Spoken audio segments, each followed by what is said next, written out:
ہمارے پیارے نبی حضرت محمد صلی اللہ علیہ وآلہ وسلم کا ارشاد گرامی ہے، قبر میں مردہ کی حالت ایسی ہوتی ہے جیسا کہ کوئی ڈوب رہا ہو اور مدد کے لیے کسی کو پکار رہا ہو کہ میرا ہاتھ پکڑ کر مجھے باہر نکال دو۔ چنانچہ وہ مردہ ہر وقت اس بات کا منتظر رہتا ہے کہ اس کے باپ کی طرف سے، اس کی ماں کی طرف سے یا اس کے دوست کی طرف سے اس کو دعا پہنچے۔ بس جب اسے کسی کی طرف سے دعا پہنچتی ہے نا، تو یہ دعا پہنچنا اس کے لیے دنیا اور دنیا کی تمام چیزوں سے زیادہ محبوب ہوتا ہے،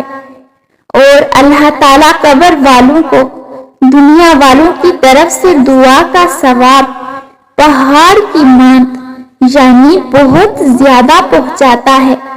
اور زندوں کی طرف سے مردوں کے لیے بہترین ہدیہ استغفار ہے۔